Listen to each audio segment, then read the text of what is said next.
ਵਾਹਿਗੁਰੂ ਵਾਹਿਗੁਰੂ ਵਾਹਿਗੁਰੂ ਵਾਹਿਗੁਰੂ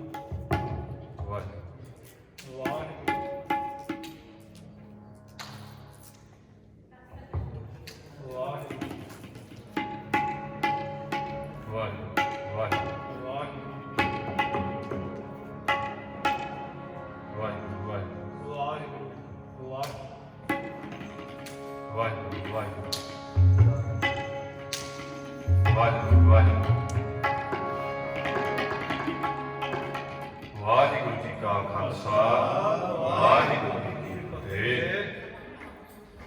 ਜੁਗ ਜੁਗ ਟਲ ਸਤਿਗੁਰੂ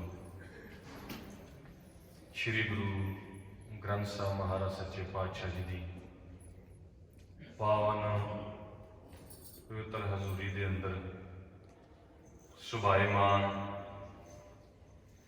ਗੁਰੂ ਪਿਆਰੀ ਗੁਰੂ ਸਵਾਰੀ ਸਾਧ ਸੰਗਤ ਜੀ, ਆਪਾਂ ਸਾਰੇ ਵੱਡੇ ਭਾਗਾਂ ਵਾਲੇ ਹਾਂ ਜਿਨ੍ਹਾਂ ਨੂੰ ਸਤਿਗੁਰਾਂ ਦੀ ਪਾਵਨ ਪਵਿੱਤਰ ਹਜ਼ੂਰੀ ਵਿੱਚ ਬੈਠ ਕੇ ਤੁਰਕੀ ਬਾਣੀ ਇਲਾਹੀ ਬਾਣੀ ਦੇ ਪਾਠ ਕੀਰਤਨ ਅਤੇ ਗੁਰਮਤਿ ਵਿਚਾਰਾਂ ਨੂੰ ਸਰਵਣ ਕਰਨ ਦਾ ਸੁਭਾਗ ਪ੍ਰਾਪਤ ਹੋ ਰਿਹਾ ਹੈ। ਜਿਵੇਂ ਕਿ ਆਪ ਸਾਰੀਆਂ ਸੰਗਤਾਂ ਨੂੰ ਪਤਾ ਹੈ ਕਿ ਕੱਲ 1 ਮਈ ਨੂੰ ਧੰਨ ਧੰਨ ਸਤਿਗੁਰੂ ਸ੍ਰੀ ਗੁਰੂ ਤੇਗ ਬਹਾਦਰ ਸਾਹਿਬ ਮਹਾਰਾਜ ਜੀ ਦੇ 400 ਸਾਲਾ ਪ੍ਰਕਾਸ਼ ਦਿਹਾੜਾ ਪੁਰਬ ਸਮੂਹ ਸਿੱਖ ਜਗਤ ਨੇ ਬੜੀ ਸ਼ਰਧਾ ਭਾਵਨਾ ਨਾਲ ਮਨਾਇਆ ਤੇ ਮਨਾ ਰਹੇ ਹਾਂ। ਇਸ ਮਹਾਨ ਦਿਹਾੜੇ ਦੀਆਂ ਦਾਸ ਦੇ ਜਥੇ ਵੱਲੋਂ ਸਮੂਹ ਗੁਰੂ ਘਰ ਦੇ ਸੇਵਾਦਾਰਾਂ ਵੱਲੋਂ ਆਪ ਸੰਗਤਾਂ ਨੂੰ ਲੱਖ ਲੱਖ ਵਧਾਈਆਂ ਹੋਣ।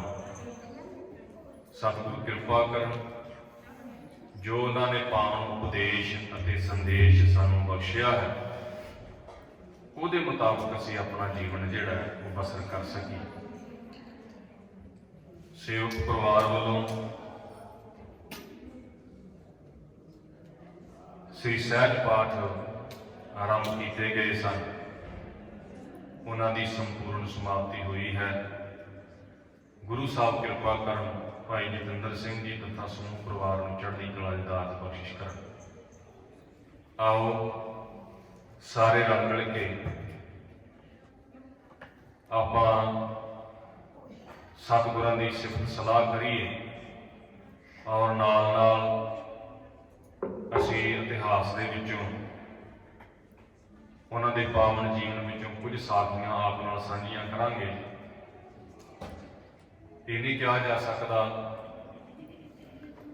ਜਿਵੇਂ ਮਹਿਮਾ ਪ੍ਰਕਾਸ਼ ਵਿੱਚ ਲਿਖਿਆ ਹੈ, ਮੈਂ ਕੱਲ ਪੜ੍ਹ ਰਿਹਾ ਸੀ ਕਿ ਗੁਰੂ ਸਾਹਿਬ ਦੀ ਸਿਫਤ ਕਰਕੇ ਇਹ ਭੁਲੇਖਾ ਨਹੀਂ ਖਾਣਾ ਚਾਹੀਦਾ ਜਿਵੇਂ ਕੀੜੀ ਨੇ ਮਿਸ਼ਰੀ ਦੇ ਪਹਾੜ ਨੂੰ ਚੱਕ ਮਾਰਿਆ, ਉਹਦਾ ਮੂੰਹ ਭਰ ਗਿਆ ਤੇ ਉਹਨੂੰ ਕਿਸੇ ਨੇ ਪੁੱਛਿਆ ਵੀ ਕਿਵੇਂ, ਕਹਿੰਦੀ ਸਾਰਾ ਹੀ ਖਾ ਲਿਆ, ਕਿਉਂਕਿ ਉਹਦਾ ਮੂੰਹ ਭਰ ਗਿਆ ਸੀ ਤੇ ਉਹਨੇ ਕਹਿ ਲਿਆ ਸਾਰਾ ਹੀ ਖਾ ਲਿਆ। ਤੇ ਵੇਖਣ ਵਾਲੇ ਸਿਆਣੇ ਨੇ ਆਖਿਆ ਵੀ ਤੇਰਾ ਮੂੰਹ ਭਰ ਗਿਆ, ਪਹਾੜ ਦਾ ਕੁਝ ਨਹੀਂ ਘਟਿਆ, ਤੂੰ ਕਿੰਨਾ ਕੁ ਖਾ ਲਿਆ ਬਈ ਪਹਾੜ ਨੂੰ। ਗੁਰੂ ਸਾਹਿਬ ਦੀ ਜਿਹੜੀ ਵਡਿਆਈ ਹੈ ਪਹਾੜਾਂ ਦੀ ਨਿਆਈ ਬਹੁਤ ਵੱਡੀ। ਅਸੀਂ 2-4 ਸਾਖੀਆਂ ਵਿੱਚੋਂ ਕਹਿ ਕੇ ਤੇ ਇਹ ਨਾ ਸਮਝ ਲਈਏ ਕਿ ਸ਼ਾਇਦ ਅਸੀਂ ਸਾਰਾ ਕੁਝ ਹੀ ਕਹਿ ਲਏ, ਤਾਂ ਸਾਰਾ ਕੁਝ ਨਹੀਂ ਕਦੇ ਕਿਹਾ ਜਾ ਸਕਦਾ। ਸਿਆਣੇ ਕਹਿੰਦੇ ਨੇ ਵੀ ਪੂਰਿਆਂ ਦੀਆਂ ਕਹਾਣੀਆਂ ਅਧੂਰੇ ਨਹੀਂ ਕਹਿ ਸਕਦੇ, ਤਾਂ ਅਸੀਂ ਅਧੂਰੇ ਮਨੁੱਖ ਹਾਂ, ਪਰ ਜਿੰਨਾ ਵੀ ਹੋ ਸਕੇ ਉਹਦੀ ਸਿਫਤ ਸਲਾਹ ਬਣਦੀ ਹੈ ਕਰਨੀ, ਆਪਾਂ ਸਾਰਿਆਂ ਰਲ ਕੇ ਕਰਨਾ ਹੈ। ਉਹ ਤੋਂ ਪਹਿਲਾਂ ਜੋ ਗੁਰੂ ਗੋਬਿੰਦ ਸਿੰਘ ਮਹਾਰਾਜ ਸੱਚੇ ਪਾਤਸ਼ਾਹ ਜੀ ਨੇ ਬਚਨ ਲਿਖੇ ਨੇ, ਆਪਾਂ ਅਰਦਾਸ ਦੇ ਰੂਪ ਵਿੱਚ ਦੀ ਪਹਿਲੀ ਪੌੜੀ ਪੜ੍ਹਦੇ ਹਾਂ। ਪ੍ਰਥਮ ਭਗਉਤੀ ਸਿਮਰਤਿਆ ਗੁਰੂ ਨਾਨਕ ਲਈ ਧਿਆਏ। ਇਹ ਬਚਨ ਜਿਹੜੇ ਨੇ, ਤੇਗ ਬਹਾਦਰ ਸਿਮਰਿਆ ਘਰ ਨੌ ਨਿਧ ਆਵੈ ਧਾਏ, ਸਭ ਥਾਈ ਹੋਏ ਸਹਾਏ। ਇਹ ਬਚਨ ਦਸਮ ਪਾਤਸ਼ਾਹ ਦੀ ਕਲਮ ਦੇ ਲਿਖੇ ਹੋਏ। ਉਹਦੇ ਤੋਂ ਅੱਗੇ ਫਿਰ ਪੰਥ ਨੇ ਲਿਖੇ, ਵਿਦਵਾਨਾਂ ਨੇ, ਗੁਰਮੁਖਾਂ ਨੇ, ਮਹਾਂਪੁਰਸ਼ਾਂ ਨੇ ਬੈਠ ਕੇ ਸਾਰੇ ਫਿਰ ਗਾਂ 5 ਪਿਆਰੇ, 4 ਸਾਹਿਬਜ਼ਾਦੇ, ਜਿੰਨੀ ਆਪਾਂ ਅਰਦਾਸ ਸੁਣਦੇ ਹਾਂ, ਨਾਨਕ ਨਾਮ ਚੜ੍ਹਦੀ ਕਲਾ ਤੇਰੇ ਭਾਣੇ ਸਰਬੱਤ ਦਾ ਭਲਾ ਤੱਕ, ਇਹ ਬਚਨ ਫਿਰ ਸਾਰੇ ਸਾਡੇ ਵਿਦਵਾਨ ਸਿੱਖ ਮਹਾਂਪੁਰਸ਼ਾਂ ਨੇ ਲਿਖੇ। ਇਸ ਕਰਕੇ ਆਓ ਸਭ ਤੋਂ ਪਹਿਲਾਂ ਗੁਰੂ ਗੋਬਿੰਦ ਸਿੰਘ ਮਹਾਰਾਜ ਸੱਚੇ ਪਾਤਸ਼ਾਹ ਵੱਲੋਂ ਜੋ ਬਚਨ ਲਿਖੇ ਗਏ ਨੇ ਉਹ ਆਪਾਂ ਤੁਹਾਡੇ ਨਾਲ ਸਾਂਝੇ ਕਰਦੇ ਹਾਂ। 2-4 ਮਿੰਟ ਪਹਿਲਾਂ ਆਪਾਂ ਵਾਹਿਗੁਰੂ ਦਾ ਸਿਮਰਨ ਵੀ ਕਰਾਂਗੇ। ਔਰ ਸਾਰਿਆਂ ਨੂੰ ਬੇਨਤੀ ਹੈ ਭਈ ਮਾਸਕ ਜ਼ਰੂਰ ਪਾ ਕੇ ਰੱਖਿਓ, 1 ਮੀਟਰ ਦੀ ਦੂਰੀ ਜਿਹੜੀ ਆ ਉਹ ਵੀ ਬਣਾ ਕੇ ਰੱਖਿਓ, ਕਿਉਂਕਿ ਆਪ ਸਭ ਨੂੰ ਪਤਾ ਹੈ ਬੜੀ ਮੁਸ਼ਕਿਲ ਦੇ ਨਾਲ ਇਹ ਇਟਲੀ ਵਿੱਚ ਜਿਹੜਾ ਵਾਇਰਸ 'ਤੇ ਕੰਟਰੋਲ ਕੀਤਾ ਜਾ ਰਿਹਾ ਹੈ। ਕਾਫੀ ਹੱਦ ਤੱਕ ਸਫਲਤਾ ਵੀ ਮਿਲ ਰਹੀ ਹੈ, ਪਰ ਇੰਡੀਆ ਦਾ ਜਿਹੜਾ ਨਵਾਂ ਵੈਰੀਐਂਟ ਆਇਆ ਉਹ ਬੜਾ ਖਤਰਨਾਕ ਜਿਹਾ ਤੇਜ਼ ਹੈ, ਅਤੇ ਉਹ ਸਾਡੇ ਉੱਧਰੋਂ ਜਿਹੜੇ ਸੱਜਣ ਆ ਰਹੇ ਨੇ ਉਹਨਾਂ ਲਈ ਪਹੁੰਚਿਆ ਵੀ ਹੈ। ਤੋ ਸਾਨੂੰ ਆਦਤ ਹੈ ਵੀ ਅਸੀਂ ਦੱਸਦੇ ਨਹੀਂ, ਕਈ ਵਾਰੀ ਜੇ ਢਿੱਲੇ ਮੱਠੇ ਹੋਈ ਹੈ ਅਤੇ ਆਪਾਂ ਕਹਿੰਦੇ ਸਾਨੂੰ ਕੀ, ਤੋ ਇਹਦੇ ਨਾਲ ਦੂਜੇ ਦਾ ਨੁਕਸਾਨ ਹੋ ਜਾਂਦਾ। ਤੋ ਇਹ ਖਿਆਲ ਰੱਖਣਾ ਹੈ। ਮਾਸਕ ਜਿਹੜਾ ਇਹ ਸਿਰਫ ਤੁਸੀਂ ਆਪਣੇ ਵਾਸਤੇ ਨਹੀਂ ਪਾ ਰਹੇ, ਇਹ ਦੂਜੇ ਵਾਸਤੇ ਪਾ ਰਹੇ ਕਿ ਤੁਹਾਡੇ ਜਿਹੜੇ ਸਾਹ ਨੇ ਉਹ 1 ਮੀਟਰ ਦੀ ਦੂਰੀ ਤੱਕ ਮਾਰ ਕਰਦੇ। ਜਦੋਂ ਤੁਸੀਂ ਸਾਹ ਲੈਂਦੇ ਹੋ ਨਾ ਤੇ 30 ਲੱਖ ਨਿੱਕਾ ਨਿੱਕਾ ਡ੍ਰੌਪ ਜਿਹੜਾ ਤੁਹਾਡੇ ਇੱਕ ਸਾਹ ਵਿੱਚ ਨਿਕਲਦਾ, 30 ਲੱਖ ਡ੍ਰੌਪ ਇੱਕ ਸਾਹ, ਤੇ ਉਹ ਕਿੰਨੇ ਘਾਤਕ ਉਹਦੇ ਵਿੱਚ ਵਾਇਰਸ ਹੋ ਸਕਦੇ ਨੇ। ਇਸ ਕਰਕੇ ਪਾਈਦਾ ਵੀ ਮੇਰਾ ਸਾਹ ਦੂਰ ਨਾ ਜਾਵੇ, ਕਿਸੇ ਹੋਰ ਨੂੰ ਤੰਗ ਨਾ ਕਰ ਜਾਵੇ। ਇਸ ਕਰਕੇ ਦੂਜੇ ਦਾ ਭਲਾ ਜਿਹੜਾ ਆਪਾਂ ਰੋਜ਼ ਮੰਗਦੇ ਹਾਂ, ਨਾਨਕ ਨਾਮ ਚੜ੍ਹਦੀ ਕਲਾ ਤੇਰੇ ਭਾਣੇ ਸਰਬੱਤ ਦਾ ਭਲਾ, ਇਹਦਾ ਮਤਲਬ ਇਕੱਲਾ ਇਹ ਨਹੀਂ ਕਿ ਕਿਸੇ ਨੂੰ ਪਾਣੀ ਪਿਆ ਤਾਂ ਸਮਝ ਲੈ ਵੀ ਭਲਾ ਹੋ ਗਿਆ। ਇਹਦੇ ਵਿੱਚ ਸਾਰੇ ਪਾਸਿਆਂ ਤੋਂ ਭਲਾ ਹੈ। ਕਿਸੇ ਨੂੰ ਬਿਮਾਰੀ ਤੋਂ ਬਚਾਉਣਾ, ਦੁੱਖ ਤਕਲੀਫ ਤੋਂ ਬਚਾਉਣਾ, ਸਭ ਭਲੇ ਵਿੱਚ ਆਉਂਦੇ ਆ। ਤੋ ਇਸ ਕਰਕੇ ਇਹ ਤੁਸੀਂ ਸਾਰਿਆਂ ਕੋਸ਼ਿਸ਼ ਕਰਨੀ ਹੈ ਭਈ ਆਪਣਾ ਮਾਸਕ ਪਾ ਕੇ ਰੱਖੋ, ਦੂਰੀ ਇੱਕ ਦੂਜੇ ਤੋਂ ਬਣਾ ਕੇ ਰੱਖੋ, ਹੂੜ ਮਤੀ ਤੋਂ ਬਚੋ ਜਿਹੜੀ ਸਾਡੇ ਵਿੱਚ ਬੜੀ ਹਾਵੀ ਹੈ, ਤੇ ਉਹ ਫਿਰ ਕਈ ਵਾਰੀ ਸਾਨੂੰ ਨੁਕਸਾਨ ਵੀ ਪਹੁੰਚਾ ਜਾਂਦੀ। ਤੋ ਆਓ ਕੁਝ ਮਿੰਟ ਪਹਿਲਾਂ ਵਾਹਿਗੁਰੂ ਦਾ ਸਿਮਰਨ ਕਰਦੇ ਹਾਂ, ਫਿਰ ਆਪਾਂ ਗੁਰੂ ਤੇਗ ਬਹਾਦਰ ਸਾਹਿਬ ਮਹਾਰਾਜ ਸਿਫਤ ਵਿੱਚ ਜਿਹੜਾ 10ਵੇਂ ਪਾਤਸ਼ਾਹ ਨੇ ਬਚਨ ਲਿਖੇ ਨੇ ਉਹਨਾਂ ਨੂੰ ਕੀਰਤਨ ਦੇ ਰੂਪ ਵਿੱਚ ਸਰਵਣ ਕਰਾਂਗੇ। ਫਿਰ ਗੁਰੂ ਦੀਆਂ ਸਾਖੀਆਂ ਦੇ ਵਿੱਚ ਨਾਲ ਤੁਹਾਨੂੰ ਸਰਵਣ ਕਰਾਵਾਂਗੇ।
ਸਭ ਥਾਈ ਹੋਏ ਸਹਾਏ, ਸਭ ਥਾਈ ਹੋਏ ਸਹਾਏ, ਤੇਰੇ ਪ੍ਰਭਾਤ ਸਿਮਰਿਐ, ਤੇਰੇ ਪ੍ਰਭਾਤ ਸਿਮਰਿਐ।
तेग बहादुर सिमरिया, घर नौ निध आवै धाये, सब थाई हुए सहाय।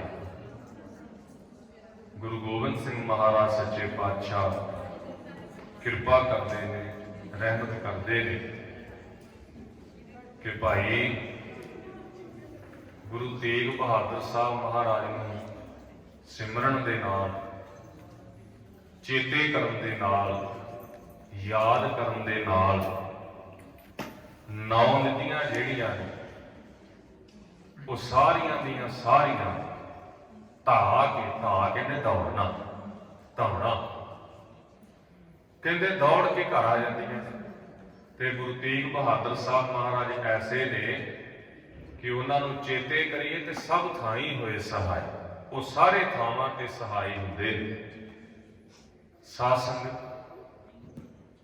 सन 1621 वैसाख वधी 5 अंग्रेजी महीना उदों अप्रैल का सी, क्योंकि आप जी को पता है कि देसी ते अंग्रेजी महीने का कुछ बैलेंस जिहड़ा उपर थले रहिंदा,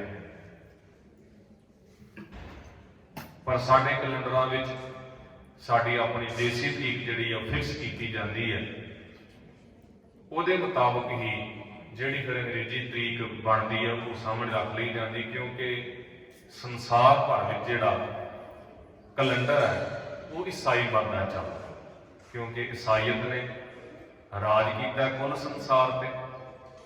इस करके भावें असीं किसी भी मुल्क विच बैठे होइए, जदों लिखण की गल आउंदी है तो सानूं इन्हां वाले अंग्रेजी महीने ते अंग्रेजी तरीकां ही लिखणियां पैंदियां। इसे करके जिहड़ी अंग्रेजी भाषा है वो संसार की भाषा बन गई है। वो हर मुल्क विच कुछ ऐसे किते ने, इमीग्रेशन का किता है, जहाज का पायलट बनना तो तुहानूं अंग्रेजी होनी उन्हें जरूरी कर दी। इस करके सारे संसार विच अंग्रेजी के महीने प्रचलित है, उन्होंने मुताबिक बच्चों को पता लग जाता कि किहड़े महीने में किहड़ा दिहाड़ा। पर बेसिक तौर पर असीं जिहड़ा पक्का मिथ के चलते हैं वो साडा देसी महीना हुंदा है। उदों विसाख वधी 5 सी ते कल जो लंघ के गया तो ये भी विसाख वधी 5 रखी गई सी। उन्होंने आख्या अंग्रेजी कोई भी गामशां हो जाते हैं, पर असीं अपना देसी महीना जिहड़ा जिहदे मुताबिक साडे 12 माह चलते हैं वो असीं फिक्स रखना। और एक गल होर चेते रखना, केवल गुरु तेग बहादुर साहब महाराज ने जिन्हां दा प्रकाश श्री अमृतसर साहब की धरती ते होया, होर किसी भी गुरु साहब का प्रकाश अमृतसर की धरती ते नहीं होया।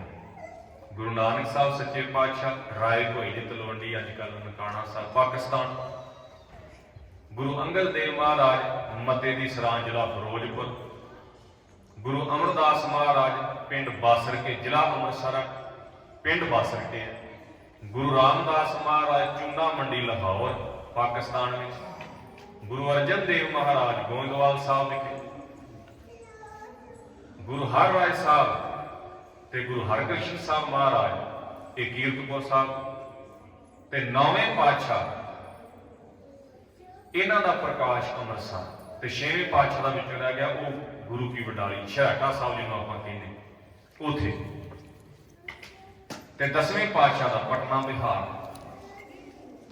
तो ये इको एक गुरु गुरु तेग बहादुर साहब महाराज ने जिन्हां दा प्रकाश जिहड़ा है वो अमृतसर साहब की धरती ते होया। ते इन्हां दे पिता का जिहड़ा नाम है वह है 6वें पातशाह मेरी पीढ़ी के मालक गुरु हरगोबिंद साहब महाराज सच्चे पातशाह। ये उन्होंने घर 6वीं संतान है, चेते रखना। इन्हां दी माता का नाम है माता नानकी। मैं इस करके दोहराउंदा रहिंदा जदों भी दिहाड़ा हुंदा कोई ते इन्हां दे माता पिता का नाम इस करके दोहराईदा, बार बार चेते कराईदा कि सानूं साडे बच्चिआं नूं साडे भरावां नूं साडीआं बीबिआं नूं नाम चेते रहणगे। जदों आपां बार बार बोलांगे तो चेते रहणगे। एक गल होर चेते रखना, माता नानकी ते बेबे नानकी दो वक् वक् ने। बेबे नानकी गुरु नानक साहब की भैन है। जो भैन का जिक्र आएगा तो उत्थे असीं बेबे नानकी लफ्ज वरते हैं। साडे इतिहास ने हमेशा उन्होंने बेबे नानकी लिखे। क्योंकि ये साडे घरां दी आम एक प्रचलित रवायती बोली है। अज भी तुसीं कई मातावां नूं मिलोगे ना तो वो कई बीबियां मैं अज भी वेखियां साडे घरां च भी बजुर्ग मावां जदों अपनी नणद नूं मिलणगियां तो बीबी कहणगियां हुण ते सहजे सहजे असीं इन्ने मॉडर्न हो गए हैं भी हुण मैनूं खिमा करिओ मेरियां धीआं मेरियां भैणां बैठियां ने घर वाले का नाम ही इदां साडियां ये नहीं पता लगता ने घर वाले नूं सद्दिया कि किसी बच्चे नूं आवाज़ मारी। ठीक है तरक्की करनी चाहिए है पर इन्नी भी नहीं कर जानी चाहिए भी वो घाला घाला हो जाए सारा। वो आदर मान सत्कार मातावां साडियां नूं वेख लो अज भी आवाज़ मारनगियां ते जेठे धी पुत्र का नाम लैके ये लाडी दे पापा ये जोगिंदर दे पापा ये महिंदर दे पापा। आदर मान सत्कार कायम रहना चाहिए। चलो जे नाम लैना भी है जे मॉडर्न मान लो पढ़े लिखे हो गए तो असं कहने जी कोई गल नहीं नाम लैन की हर्ज है तुम लो फिर पूरा सत्कार ना लो फिर छोटा करके वगाड़ के ना लो कि पता ना लगे कि ये किस का नाम लिया जा रहा है। पूरा आदर सहित सरदार जी कह के पूरा नाम लो। तो पर सहजे सहजे साडे घरां चों बड़ा कुछ जाई जा रहा है। मैं ये गल का कई बार जिक्र साडे विद्वान पुरुष भी करते हैं मैं भी करदा भी साडे घर दे विचों साडियां जिहड़ियां रिश्तेदारियां दे नाम सन वो गैब हुंदे जा रहे हैं। कोई ताया है ताई है चाचा है चाची है भूआ फुफड़ साडे पाकिस्तान वाले पंजाबी जिहड़े ने वो भूआ नूं फुफी कहिंदे तुहानूं पता होना वो उत्थे भूआ नहीं कहिंदे उत्थे फुफी कहिंदे फुफड़ तो नाल फुफी। फिर इस तरह मामे मामियां मासड़ मासियां नणदा भरजाइयां अच्छा ये सारे के सारे लफज जिन्ने भी गुरु ग्रंथ साहब दे विच आए हुए दिओर जेठ सारे सौरा सस पर सहजे सहजे हुण साडे घरां चों भी गैब हुंदे जांदे। बच्चों ने एक नवां राह फड़िया होया वड्डे पापा छोटे पापा फिर एक वाला अपना पापा साडे बच्चे भी इतना ही करते हैं। मैं उन्होंने टोकिया भी मैं कहा पुत्र भी जेडे वड्डे ने जिन्होंने तुसीं वड्डा पापा कहते हो ताया जी ने ताई जी ने चाचा ने चाची ने चलो न्याणे लगे बोलन तो कोई जिन्होंने सुनता झस पै गया सो कह नहीं सानू वड्डे पापा ते वड्डी मम्मी क्या कर मैं भी न्याणे नूं समझाइए कि इन्होंने समझाइए। तो रिश्तेदारी जिहड़ी बनती है उन्होंने उस तरह ही बोलो क्योंकि जो सहजे सहजे समा बीतता जाएगा तो जो ये शब्द सुनगे जाने गुरबाणी विचों कि जठानड़ी भरजाई भरा सहोदरा तो वो फिर पूछणगे ना भी मतलब कि जिवें हुण अज दे बच्चे नूं कहो भी कोलू हुंदा चरखा हुंदा चक्की हुंदी है चक हुंदा तो आप ही कहंदे ने ये किहड़ियां बलावां तुसीं नाम लैंदे हो कन्फ्यूजन हो जाती उन्होंने। पर जे असीं उन्होंने सही सही नाम बोलते रहांगे तो भटकणगे नहीं उन्होंने समझना सौखा रहेगा। गुरबाणी की व्याख्या इसे करके हुण करनी पैंदी है क्योंकि आम साडी बोल चाल विचों लफ्ज निकलते जाते हैं तो सानूं हुण वो भुलते जाते हैं तो फिर असीं उन्होंने चेते रखने वास्ते उनका टीके करते हैं सटीक बनाउने आ भी न्याणिਆਂ नूं चेते रह जाए साडे। उस तरह पंजाबी भाषा जिहड़ी है बड़ी अमीर भाषा है क्योंकि अमीर भाषा तो बगैर ग्रंथ नहीं से लिखा जा सकता। यदि व्याकरण यदि ग्रामर जिहड़ी है हर भाषा की अपनी एक ग्रामर होंदी है ग्रामर तो बगैर कोई भाषा नहीं होंदी। जिस भाषा की कोई ग्रामर नहीं वो भाषा होंदी नहीं है। हर एक भाषा भावें अटालियां ना बच्चे पढ़ते हैं उन्होंने पूछो यदि अपनी ग्रामर है तो ये बड़ी अमीर भाषा पर जो तुसीं इहनूं छड्डदे जाओगे कि सिमटती जाएगी। तो खैर जिथे मैं गल कर रहा सी समय च रह के गल करा जदों माता नानकी कहांगे तो उदों गुरु तेग बहादुर साहब महाराज के माता जी जदों बेबे नानकी कहांगे तो उदों गुरु नानक साहब के वड्डी भैन बेबे नानकी जिहड़े 5 साल वड्डे सन महाराज। और ये 6वीं संतान सी गुरु हरगोबिंद साहब महाराज जी उन्होंने सब तो वड्डे सुपुत्र सन बाबा गुरदित्ता जी। दूजी धी सी बीबी वीरो जिहदे 5 पुत्र सन जिहड़े गुरु गोबिंद सिंह महाराज के नाल मैदाने जंग में शहीद होए। फिर बाबा सूरजमल ਬਾਬਾ ਅਣੀ ਰਾਏ ਤੇ ਇੱਕ ਗੁਰੂ ਤੇਗ ਬਹਾਦਰ ਸਾਹਿਬ ਦੇ ਭਰਾਤਾ ਜੀ ਸਨ ਬਾਬਾ ਅਟਲ ਰਾਏ, ਜਿਨ੍ਹਾਂ ਦਾ ਅਸਥਾਨ ਬਣਿਆ ਵੀ ਤੁਸੀਂ ਦੇਖਦੇ ਹੋ ਅੰਮ੍ਰਿਤਸਰ ਸਾਹਿਬ, ਜਿਹਦੇ ਬਾਰੇ ਪ੍ਰਚਲਿਤ ਇੱਕ ਖਾਣ ਹੈ ਕਿ ਬਾਬਾ ਅਟਲ ਪੱਕੀਆਂ ਪਕਾਈਆਂ ਘੱਲ। ਤੇ 6ਵੀਂ ਸੰਤਾਨ ਸਨ ਗੁਰੂ ਤੇਗ ਬਹਾਦਰ ਸਾਹਿਬ ਮਹਾਰਾਜ। ਸਾਡਾ ਇਤਿਹਾਸ ਕਹਿੰਦਾ ਕਿ ਜਦੋਂ ਗੁਰੂ ਸਾਹਿਬ ਦਾ ਪ੍ਰਕਾਸ਼ ਹੋਇਆ, ਜਨਮ ਹੋਇਆ, ਤੇ ਉਦੋਂ 6ਵੇਂ ਪਾਤਸ਼ਾਹ ਹਰਿਮੰਦਰ ਸਾਹਿਬ ਦੇ ਵਿੱਚ ਬੈਠੇ ਆਸਾ ਜੀ ਦੀ ਵਾਰ ਦਾ ਕੀਰਤਨ ਸੁਣ ਰਹੇ ਸਨ। ਸੇਵਾਦਾਰ ਨੂੰ ਸੁਨਾਹ ਦੇ ਕੇ ਭੇਜਿਆ ਵੀ ਜਾਓ ਗੁਰੂ ਸਾਹਿਬ ਨੂੰ ਖਬਰ ਪਹੁੰਚਾਓ, ਖੁਸ਼ੀ ਦੀ ਖਬਰ ਪਹੁੰਚਾਓ ਵੀ ਤੁਹਾਡੇ ਘਰ ਇੱਕ ਬੱਚੇ ਨੇ ਜਨਮ ਲਿਆ। ਸੇਵਾਦਾਰ ਗਿਆ, ਉਹਨੇ ਜਾ ਕੇ ਮੱਥਾ ਟੇਕਿਆ ਆਦਰ ਸਹਿਤ, ਤੇ ਸਤਿਗੁਰਾਂ ਦੇ ਕੋਲ ਹੌਲੀ ਜਿਹੀ ਜਾ ਕੇ ਗੱਲ ਦੱਸੀ ਕਿ ਮਹਾਰਾਜ ਖੁਸ਼ਖਬਰੀ ਦੀ ਆਪਦੇ ਘਰ ਆਈ ਹੈ, ਬੱਚੇ ਨੇ ਜਨਮ ਲਿਆ, ਤੋ ਆਪ ਜੀ ਆਓ। ਮਹਾਰਾਜ ਨੇ ਕਿਹਾ ਵੀ ਸਮਾਪਤੀ ਕਰਕੇ ਆਉਂਦੇ ਆ, ਦੀਵਾਨ ਦੀ ਸਮਾਪਤੀ ਹੋਏਗੀ, ਮਰਿਆਦਾ ਨਾਲ ਆ ਜਾਣਾ। ਦੀਵਾਨ ਸਮਾਪਤ ਹੋਇਆ, ਮਹਾਰਾਜ ਗਏ। ਭਾਈ ਬਿਧੀ ਚੰਦ ਹਮੇਸ਼ਾ ਮਹਾਰਾਜ ਦੇ ਨਾਲ ਹੁੰਦਾ ਸੀ, ਸੂਰਮਾ ਸੀ ਉਹ ਬੜਾ ਵੱਡਾ। ਜਦੋਂ ਗਏ ਤੇ ਮਹਾਰਾਜ ਦੀ ਗੋਦੀ ਬੱਚੇ ਨੂੰ ਪਾਇਆ ਗਿਆ। ਜਦੋਂ ਗੋਦੀ ਬੱਚੇ ਨੂੰ ਪਾਇਆ ਤੇ ਸਾਹਿਬਾਂ ਨੇ ਇੱਕ ਪਲ ਮੱਥੇ ਵੱਲ ਵੇਖ ਕੇ ਤੇ ਗੁਰੂ ਤੇਗ ਬਹਾਦਰ ਸਾਹਿਬ ਮਹਾਰਾਜ, ਜਿਨ੍ਹਾਂ ਦਾ ਬਚਪਨ ਦਾ ਨਾਮ ਤੇਗ ਮੱਲ ਦੱਸਿਆ ਜਾਂਦਾ, ਉਹਨਾਂ ਦੇ ਚਰਨਾਂ ਨੂੰ ਆਪਣੇ ਮੱਥੇ ਨਾਲ ਛੁਹਾਇਆ, ਕਹਿ ਲਓ ਕਿ ਮੱਥਾ ਹੀ ਟੇਕਿਆ। ਤੇ ਜਿਹੜਾ ਨਾਲ ਭਾਈ ਬਿਧੀ ਚੰਦ ਸੀ, ਉਹਨੂੰ ਪਤਾ ਸੀ ਵੀ ਇਸ ਤਰ੍ਹਾਂ ਦੇ ਕਦੇ ਵੀ ਨਹੀਂ ਹੋਇਆ, ਬੱਚੇ ਮੱਥਾ ਟੇਕਦੇ ਸੀ ਗੁਰੂ ਸਾਹਿਬ ਨੂੰ, ਇਹ ਤੇ ਵੇਖਿਆ ਸੀ, ਪਰ ਅੱਜ ਗੁਰੂ ਸਾਹਿਬ ਨੇ ਇੱਕ ਨਵ ਜੰਮੇ ਬੱਚੇ ਨੂੰ ਮੱਥਾ ਟੇਕਿਆ। ਸਾਡੇ ਗ੍ਰੰਥਾਂ ਵਿੱਚ ਲਿਖਿਆ ਵੀ ਵਿਦਿਆ ਕਹਿ ਕਸ ਬੰਧਨ ਕੀਨੀ। ਵਿਦਿਆ ਕਹਿੰਦਾ ਬੰਦਨਾ ਕਿਉਂ ਕੀਤੀ ਹੈ, ਮੈਨੂੰ ਸਮਝਾਓ। ਇਹ ਛੋਟੇ ਜਿਹੇ ਬੱਚੇ ਵਿੱਚ ਤੁਸੀਂ ਕੀ ਵੇਖਿਆ ਕਿ ਇਹਨੂੰ ਨਮਸਕਾਰ ਕੀਤੀ? ਤਾਂ ਗੁਰੂ ਹਰਗੋਬਿੰਦ ਸਾਹਿਬ ਮਹਾਰਾਜ ਕਹਿਣ ਲੱਗੇ, ਵਿਧੀ ਚੰਦ ਬਸ ਇੰਨੀ ਗੱਲ ਕਵਾਂਗੇ ਕਿ ਦੀਨ ਰੱਜ ਸੰਕਟ ਹਰੈ। ਕਹਿਣ ਲੱਗੇ ਇਹ ਦੀਨਾਂ ਦੀ, ਗਰੀਬਾਂ ਦੀ, ਦੁਖੀਆਂ ਦੀ ਬਾਹ ਫੜੇਗਾ, ਉਹਨਾਂ ਦੇ ਦੁੱਖਾਂ ਨੂੰ ਦੂਰ ਕਰੇਗਾ, ਬਸ ਇੰਨੀ ਗੱਲ ਸਮਝ ਲੈ, ਤਾਂ ਨਮਸਕਾਰ ਕੀਤੀ ਹੈ। ਸਾਧ ਸੰਗਤ, ਘਰ ਵਿੱਚ ਖੁਸ਼ੀਆਂ ਮਨਾਈਆਂ ਗਈਆਂ, ਸਮਾਂ ਥੋੜਾ ਗੁਜ਼ਰਿਆ, ਬੱਚੇ ਦੀ ਵਿਦਿਆ ਦਾ ਪ੍ਰਬੰਧ ਕੀਤਾ ਗਿਆ। ਵਿਦਿਆ ਪੜ੍ਹਾਉਣ ਵਾਸਤੇ ਬਾਬਾ ਬੁੱਢਾ ਸਾਹਿਬ ਜੀ ਵਰਗੇ, ਭਾਈ ਗੁਰਦਾਸ ਸਾਹਿਬ ਜੀ ਵਰਗੇ ਵਿਦਵਾਨਾਂ ਨੂੰ ਲਾਇਆ ਗਿਆ। ਉਹਨਾਂ ਨੇ ਸਮੇਂ ਦੇ ਮੁਤਾਬਕ ਜਿਹੜੀ ਵਿਦਿਆ ਸੀ ਉਹ ਪੜ੍ਹਾਈ। ਔਰ ਮੈਂ ਹਮੇਸ਼ਾ ਜਦੋਂ ਵਿਦਿਆ ਦੀ ਗੱਲ ਚੱਲਦੀ ਹੈ ਤੇ ਮੈਂ ਅਰਜ਼ ਕਰਿਆ ਕਰਦਾ ਆਪਣੀ ਕੌਮ ਨੂੰ, ਪੜ੍ਹਨ ਵਾਲੇ ਪਾਸੇ ਧਿਆਨ ਜ਼ਰੂਰ ਦਿਓ।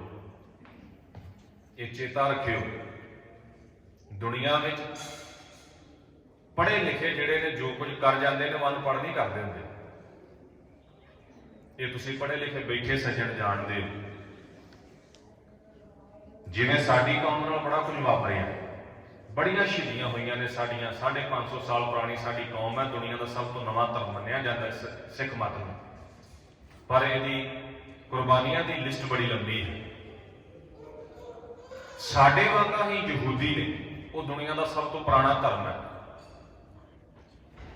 ਪਰ ਉਹਨਾਂ ਦੀ ਜਿਹੜੀ ਕਤਲੋਗਾਰਤ ਹੋਈ ਹੈ, ਮੇਰਾ ਖਿਆਲ ਵੀ ਸਾਡੇ ਨਾਲ ਕਿਤੇ ਘੱਟ ਨਹੀਂ ਹੈ। ਆਪ ਸਭ ਨੂੰ ਪਤਾ ਹੈ, ਜੇ ਨਵੀਂ ਉਹਨਾਂ ਦੀ ਖਿਲਾਫ ਵੇਖੀਏ ਹਿਸਟਰੀ ਨੂੰ, ਤੇ ਜੋ ਕੁਝ ਹਿਟਲਰ ਨੇ ਉਹਨਾਂ ਦੇ ਨਾਲ ਕੀਤਾ ਉਹ ਅੱਜ ਵੀ ਸੁਣ ਕੇ ਤਰਾਹ ਹਿਰਦਾ ਕਰ ਉੱਠਦਾ, ਕਿਵੇਂ ਉਹਨਾਂ ਨੂੰ ਲੱਖਾਂ ਦੀ ਗਿਣਤੀ ਵਿੱਚ ਉਹਨੇ ਚੈਂਬਰਾਂ 'ਚ ਪਾ ਕੇ ਫੂਕ ਦਿੱਤਾ ਸੀ ਯਹੂਦੀਆਂ ਨੂੰ। ਕੋਈ ਮੁਲਕ ਪਨਾਹ ਨਹੀਂ ਸੀ ਦਿੰਦਾ। ਫਰਾਂਸ ਵਿੱਚੋਂ ਕੱਢ ਦਿੱਤੇ, ਜਰਮਨ 'ਚੋਂ ਕੱਢ ਦਿੱਤੇ, ਕਦੇ ਕਿਸੇ ਦੇਸ਼ 'ਚੋਂ ਧੱਕਣੇ, ਦੂਜੇ ਦੇਸ਼ ਵਾਰ ਦੇਣੇ, ਬਹੁਤ ਬੁਰੀ ਹਾਲਤ ਹੋਈ ਸੀ ਉਹਨਾਂ ਦੀ। ਉਹਨਾਂ ਨੇ ਫਿਰ ਇੱਕ ਮੰਤਰ ਪੱਕਾ ਪਕਾ ਲਿਆ।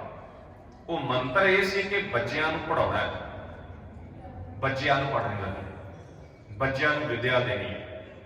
ਔਰ ਇੰਨੀ ਵਿਦਿਆ ਦਿੱਤੀ ਕਿ ਦੁਨੀਆ ਵਿੱਚ ਸਭ ਤੋਂ ਵੱਡਾ ਜਿਹੜਾ ਪੁਰਸਕਾਰ ਹੈ, ਨੋਬਲ ਪੁਰਸਕਾਰ, ਆਪ ਸਭ ਨੂੰ ਪਤਾ। ਪੜ੍ਹੇ ਲਿਖੇ ਸੱਜਣ ਬੈਠੇ ਹੋ, ਜਿਹਨੇ ਡਾਇਨਾਮਿਕ ਬੰਬ ਬਣਾਇਆ ਸੀ ਨਾ, ਜਦੋਂ ਉਹਨੇ ਬਣਾਇਆ ਸੀ ਤੇ ਸਿਆਣਿਆਂ ਨੂੰ ਗਾਲਾਂ ਕੱਢੀਆਂ ਸੀ ਵੀ ਆਹ ਕੀ ਬਰੂਦ ਖੜਾ ਕਰਤਾ, ਦੁਨੀਆ ਮਾਰਨੀ ਤੂੰ। ਉਹਨੇ ਪਛਤਾਵੇ ਵਿੱਚ ਫਿਰ ਜਿਹੜਾ ਇੰਨਾ ਵਧੀਆ ਕੰਮ ਕੀਤਾ, ਬਾਅਦ ਵਿੱਚ ਵੀ ਉਹਦੇ ਨਾਂ ਤੇ ਫਿਰ ਨੋਬਲ ਪੁਰਸਕਾਰ ਬਣਾਇਆ ਗਿਆ। ਉਹ ਜਿਹੜਾ ਸਭ ਤੋਂ ਵਧੀਆ ਕੰਮ ਕਰਦਾ ਹੈ ਕਿਸੇ ਵੀ ਖੇਤਰ ਵਿੱਚ, ਡਾਕਟਰੀ ਖੇਤਰ ਵਿੱਚ ਕਰੇ, ਧਾਰਮਿਕ ਸੇਵਾ ਵਿੱਚ ਕਰੇ, ਦੁਨੀਆ ਦੀ ਸੇਵਾ ਵਿੱਚ ਕਰੇ, ਉਹਨੂੰ ਫਿਰ ਨੋਬਲ ਪੁਰਸਕਾਰ ਦਿੱਤਾ ਜਾਂਦਾ ਹੈ। ਉਹਦੇ ਨਾਲ ਬੜੀ ਮੋਟੀ ਰਕਮ ਦਿੱਤੀ ਜਾਂਦੀ ਹੈ। 100 ਤੋਂ ਵੱਧ ਹੁਣ ਤੱਕ ਨੋਬਲ ਪੁਰਸਕਾਰ ਵੰਡੇ ਗਏ ਨੇ, ਜਿਹਦੇ ਵਿੱਚੋਂ 93 ਕਿ 95 ਦੇ ਕਰੀਬ ਇਕੱਲੇ ਯਹੂਦੀਆਂ ਦੀ ਝੋਲੀ ਪੈ ਗਈ, ਇਕੱਲੇ ਯਹੂਦੀਆਂ ਦੀ। ਆਹ ਬਲਬ ਬਣਾਉਣ ਵਾਲਾ ਜਿਹੜਾ ਆਇਨਸਟਾਈਨ ਸੀ ਉਹ ਵੀ ਯਹੂਦੀ ਸੀ, ਦਵਾਈਆਂ ਬਣਾਉਣ ਵਾਲੇ ਯਹੂਦੀ। ਉਹ ਇੰਨਾ ਕੁ ਸਾਰਾ ਮੁਲਕ ਹੈ ਅਰਬ ਕੰਟਰੀਆਂ ਦੇ ਵਿੱਚ ਇਜ਼ਰਾਈਲ, ਉਹਨੇ ਇੰਨੀ ਆਪਣੀ ਤਾਕਤ ਵਧਾਈ ਹੈ ਕਿ ਪੂਰੇ ਅਰਬ ਦੇ ਕੁੜਬੇ ਦਾ ਜਿੰਨਾ ਵੀ ਤਾਕਤ ਵਸੀਲਾ ਉਹਨੂੰ ਛੇੜ ਨਹੀਂ ਸਕਦੇ, ਇੰਨੀ ਉਹਨੇ ਤਾਕਤ ਬਣਾ ਕੇ ਰੱਖੀ ਆ। ਉਹ ਕਾਹਦੇ ਨਾਲ? ਵਿਦਿਆ ਨਾਲ। ਵਿਦਿਆ ਬਹੁਤ ਵੱਡੀ ਚੀਜ਼ ਹੈ। ਬੱਚਿਆਂ ਨੂੰ ਪੜ੍ਹਾਓ, ਔਖੇ ਹੋ, ਤੰਗੀ ਕੱਟ ਲਓ, ਪਰ ਬੱਚਿਆਂ ਦੇ ਕੰਨ ਵਿੱਚ ਮੰਤਰ ਦਾਗ ਦਿਓ ਕਿ ਬੱਚਿਓ, ਵਿਦਿਆਵਾਨ ਬੰਦਾ ਲੱਖਾਂ ਤੇ ਰਾਜ ਕਰ ਸਕਦਾ ਹੈ, ਅਨਪੜ੍ਹ ਬੰਦਾ ਰਾਜ ਨਹੀਂ ਕਿਸੇ ਤੇ ਕਰ ਸਕਦਾ। ਇੱਕ ਖਾਨ ਹੈ ਨਾ, ਉਹ ਤਲਵਾਰ ਦਾ ਫੱਟ ਤੇ ਕਹਿੰਦਾ ਕੀ ਫਾਟਾ 4 ਦਿਨ ਚ ਮਿਟ ਜਾਵੇਗਾ, ਕਲਮ ਦੇ ਫੱਟ ਪੀੜ੍ਹੀਆਂ ਦਰ ਪੀੜ੍ਹੀਆਂ ਨਹੀਂ ਮਿਟਦੇ, ਇੱਕ ਵਾਰੀ ਚੱਲ ਜਾਣ ਕਲਮਾਂ। ਇਹਨਾਂ ਮੁਲਕਾਂ 'ਚ ਅਸੀਂ ਬੈਠੇ ਆ ਕਿਤੇ ਡੰਡੇ ਨਾਲ ਥੋੜਾ ਬਿਠਾਇਆ ਸਾਨੂੰ ਉਹਨਾਂ, ਉਹ ਸਾਡੇ ਤੋਂ ਗੋਲੀ ਥੋੜਾ ਰੱਖੀ ਆ ਵੀ ਤੁਹਾਨੂੰ ਮਾਰ ਦੇਣਾ ਜੇ ਤੁਸੀਂ ਗੜਬੜ ਕੀਤੀ। ਕਲਮ ਹੀ ਆ ਨਾ ਉਹਨਾਂ ਕੋਲ। ਉਹ 2 ਪੁਲਿਸ ਵਾਲਿਆਂ ਦੀ ਗੱਡੀ ਵੇਖ ਕੇ ਸਾਡੇ ਸਾਹ ਸੂਤੇ ਜਾਂਦੇ ਨੇ ਵੀ ਖੜੇ ਨਹੀਂ, ਪਤਾ ਨਹੀਂ ਇਹਨਾਂ ਕੀ ਕਰ ਦੇਣਾ ਸਾਡੇ ਨਾਲ। ਨਾ ਤੁਹਾਨੂੰ ਮਾੜਾ ਬੋਲਣ, ਨਾ ਤੁਹਾਨੂੰ ਗਾਲਾਂ ਕੱਢਣ, ਬਸ ਸਕੂਜਾ ਸਕੂਜਾ ਕਹਿ ਕੇ 2 ਅੱਖਰ ਲਿਖਦੇ ਨੇ, ਘਰ ਜਾ ਕੇ ਪੜ੍ਹ ਕੇ ਰੋਟੀ ਲੱਗਦੀ ਵੀ ਆਹ ਵੀ ਬਣ ਗਿਆ। ਕਲਮ ਨਹੀਂ ਮਾਰ ਹੈ ਨਾ। ਇਹ ਵਿਦਿਆ ਹੈ। ਬੱਚਿਆਂ ਨੂੰ ਵਿਦਿਆ ਪੜ੍ਹਾਓ, ਔਖੇ ਹੋਵੋ ਸੌਖੇ ਹੋਵੋ, ਉਹਨਾਂ ਨੂੰ ਪੱਕਾ ਕਰੋ ਕਿ ਪੁੱਤਰ ਤੂੰ ਪੜ੍ਹ ਕੇ ਚੰਗਾ ਅਫਸਰ ਬਣ, ਡਾਕਟਰ ਬਣ, ਵਕੀਲ ਬਣ, ਜੱਜ ਬਣ, ਇੰਜੀਨੀਅਰ ਬਣ, ਫਿਲਾਸਫਰ ਬਣ, ਆਪਣਾ ਮੇਰਾ ਕੌਮ ਦਾ ਨਾਂ ਉੱਚਾ ਕਰ, ਕੋਈ ਚੰਗੀ ਚੀਜ਼ ਬਣਾ। ਤੋ ਖੈਰ ਮਹਾਰਾਜ ਨੂੰ ਵਿਦਿਆ ਪੜ੍ਹਾਈ ਗਈ, ਸਤਿਗੁਰਾਂ ਨੇ ਵਿਦਿਆ ਪੜ੍ਹੀ। ਇੱਕ ਦੋ ਉਹਨਾਂ ਦੇ ਜੀਵਨ ਦੀ ਮੈਂ ਸਾਖੀ ਤੁਹਾਨੂੰ ਬਚਪਨ ਦੀ ਸੁਣਾਉਣਾ। ਇੱਕ ਵਾਰੀ ਬਾਬਾ ਗੁਰਦਿੱਤਾ ਜੀ ਦਾ ਵਿਆਹ ਹੋਣਾ ਸੀ, ਵੱਡੇ ਸਨ ਉਹਨਾਂ ਦੇ ਭਰਾ। ਜਦੋਂ ਬਰਾਤ ਸਾਰੀ ਤਿਆਰ ਹੋ ਗਈ, ਬਿਲਕੁਲ ਚੱਲਣ ਲੱਗੇ, ਤਿਆਰੀਆਂ ਹੋ ਗਈਆਂ ਸਾਰੀਆਂ, ਤੇ ਸਾਧ ਸੰਗਤ ਇੱਕ ਬੱਚਾ, ਸਿਆਲ ਦੇ ਦਿਨ ਸਨ, ਬੱਚਾ ਛੋਟਾ ਜਿਹਾ, ਉਹ ਉੱਥੇ ਫਿਰੇ, ਕੋਈ ਲੀੜਾ ਨਾ, ਕੋਈ ਕੱਪੜਾ ਨਾ ਪਹਿਨਣ ਨੂੰ, ਉਹ ਠਰੂ ਠਰੂ ਕਰੇ, ਬਰਾਤ ਵੇਖਣ ਆਇਆ। ਜਦੋਂ ਗੁਰੂ ਤੇਗ ਬਹਾਦਰ ਸਾਹਿਬ ਦੀ ਨਿਗਾਹ ਪਈ ਕਿ ਉਹ ਵੀ ਛੋਟੇ ਸਨ, ਕੋਲ ਜਾ ਕੇ ਉਹਨੂੰ ਕਹਿੰਦੇ ਨੇ ਕਿ ਮਿੱਤਰਾ ਤੂੰ ਕੱਪੜੇ ਕਿਉਂ ਨਹੀਂ ਪਾਏ, ਠੰਡ ਹੈ, ਤੂੰ ਨੰਗਾ ਕਿਉਂ ਫਿਰ ਰਿਹਾ? ਤੇ ਉਹ ਬੱਚਾ ਕਹਿੰਦਾ ਮੇਰੇ ਕੋਲ ਪਾਉਣ ਨੂੰ ਕੱਪੜੇ ਨਹੀਂ ਹੈਗੇ, ਮੈਂ ਤੇ ਤਾਂ ਇੱਥੇ ਆਇਆ ਕਿ ਅੱਜ ਇੱਥੇ ਵਿਆਹ ਹੈ, ਵਿਆਹ ਤੇ ਖਾਣ ਨੂੰ ਰੋਟੀ ਮਿਲ ਜਾਂਦੀ ਹੈ, ਮੈਂ ਰੋਟੀ ਢਿੱਡ ਭਰ ਕੇ ਖਾਵਾਂਗਾ, ਮੇਰੇ ਵਾਸਤੇ ਇਹ ਬੜੀ ਵੱਡੀ ਖੁਸ਼ੀ ਹੋਣੀ ਹੈ। ਅੱਜ ਸਾਨੂੰ ਇਹ ਗੱਲਾਂ ਕੁਝ ਅਟਪਟੀਆਂ ਲੱਗਦੀਆਂ ਨੇ ਵੀ ਇਸ ਤਰ੍ਹਾਂ ਨਹੀਂ ਹੋ ਸਕਦਾ ਵੀ ਪਾਉਣ ਨੂੰ ਕੱਪੜਾ ਨਾ ਮਿਲਦਾ ਹੋਵੇ, ਖਾਣ ਨੂੰ ਰੋਟੀ ਨਾ ਮਿਲਦੀ ਹੋਵੇ। ਇਹ ਤੇ ਮੈਂ ਗੱਲਾਂ ਕਰ ਰਿਹਾ 17ਵੀਂ ਸਦੀ ਦੀਆਂ, ਆਰੰਭ ਦੀਆਂ। ਸਨ 1621 ਜਨਮ ਹੁੰਦਾ। ਤੁਸੀਂ ਆਪਣੇ ਦਾਦਾ ਜੀ ਨਾਲ ਗੱਲ ਕਰਕੇ ਵੇਖੋ, ਉਹਨਾਂ ਨੂੰ ਪੁੱਛੋ ਕਿ ਬਾਪੂ ਜੀ ਤੁਹਾਡੇ ਵੇਲੇ ਰੋਟੀ ਪਾਣੀ ਦਾ ਕੀ ਜੁਗਾੜ ਹੁੰਦਾ ਸੀ, ਤੁਹਾਡੇ ਵੇਲੇ ਕੱਪੜੇ ਦਾ ਕੀ ਜੁਗਾੜ ਹੁੰਦਾ ਸੀ? ਤੇ ਉਹ ਤੁਹਾਨੂੰ ਝੱਟ ਕਹਿਣਗੇ ਪੁੱਤਰਾ ਹੁਣ ਤੇ ਕਿਸੇ ਚੀਜ਼ ਦੀ ਕਮੀ ਨਜ਼ਰ ਨਹੀਂ ਆਉਂਦੀ, ਤੁਹਾਡੇ ਵੰਨ ਸੋਨੇ ਕੱਪੜੇ, ਤੁਹਾਡੇ ਵੰਨ ਸੋਨੇ ਬੂਟ ਸੂਟ, ਤੁਹਾਡੇ ਵੰਨ ਸੋਨੇ ਖਾਣੇ, ਤੁਹਾਨੂੰ ਕਿਸੇ ਚੀਜ਼ ਦੀ ਕਮੀ ਨਹੀਂ। ਤੇ ਜਦੋਂ ਉਹਨਾਂ ਦਾ ਸਮਾਂ ਵੇਖੀਏ, ਕਿਉਂਕਿ ਅਸੀਂ ਮੇਰੇ ਦਾਦਾ ਜੀ 8-9 ਸਾਲ ਪਹਿਲਾਂ ਚੜ੍ਹਾਈ ਕੀਤੀ, 109 ਸਾਲ ਦੇ ਸਨ, ਤੇ ਉਹਨਾਂ ਮੈਨੂੰ ਬਜ਼ੁਰਗਾਂ ਕੋਲ ਬੈਠ ਕੇ ਗੱਲਾਂ ਸੁਣਨ ਦਾ ਆਪਣਾ ਸੁਭਾਅ ਹੁੰਦਾ। ਮੈਂ ਪੁੱਛਣਾ ਤੇ ਉਹਨਾਂ ਦੱਸਣਾ, ਉਹਨਾਂ ਕਹਿਣਾ ਗਿਆਨੀ ਜੀ, ਉਹ ਮੈਨੂੰ ਗਿਆਨੀ ਜੀ ਕਹਿੰਦੇ ਹੁੰਦੇ ਸਨ, ਗਿਆਨੀ ਜੀ ਹੁਣ ਤੇ ਮੌਜਾਂ ਹੀ ਤੁਹਾਨੂੰ ਬੜੀਆਂ ਨੇ, ਸਾਡੇ ਵੇਲੇ ਆ ਜਿਹੜਾ ਤੁਸੀਂ ਹੁਣ ਸਾਬਣ ਵਰਤਦੇ ਹੋ ਉਹ ਮੁਸ਼ਕੀ ਸਾਬਣ ਕਹਿੰਦੇ ਸਨ, ਅਸੀਂ ਖੁਸ਼ਬੂ ਵਾਲਾ ਕਹਿੰਦੇ, ਉਹ ਕਹਿੰਦੇ ਮੁਸ਼ਕੀ ਸਾਬਣ। ਆ ਕਹਿੰਦੇ ਹੁਣ ਤੁਸੀਂ ਵੰਨ ਸਵੰਨੇ ਮੁਸ਼ਕੀ ਸਾਬਣ ਲੈ ਕੇ ਆਉਂਦੇ ਹੋ ਨਾ, ਸਾਨੂੰ ਨਹੀਂ ਸੀ ਮਿਲਦੇ। ਉਹ ਕੱਪੜੇ ਵੀ ਧੋਣ ਦਾ ਕੋਈ ਵੱਖਰਾ ਹੀ ਤਰੀਕਾ ਦੱਸਦੇ ਸਨ, ਪਤਾ ਨਹੀਂ ਕਿਵੇਂ ਉਹ ਬਰੇਤਾ ਬਰੂਤਾ ਇਕੱਠਾ ਕਰਕੇ ਉਹ ਪਾਣੀ 'ਚ ਉਬਾਲਣਾ, ਫਿਰ ਉਹਦੇ 'ਚ ਪਾਉਣਾ, ਤੇ ਸਿਰ ਜਿਹੜਾ ਕਹਿੰਦੇ ਉਹ ਬਸ ਆਹੋ ਲੱਸੀ ਨਾਲ ਧੋ ਲੈਣਾ ਜਾਂ ਰੀਠਿਆਂ ਨੂੰ ਪਾਊਡਰ ਬਣਾ ਕੇ ਤੇ ਤਰ੍ਹਾਂ ਕਹਿੰਦੇ ਧੋਂਦੇ ਸਨ।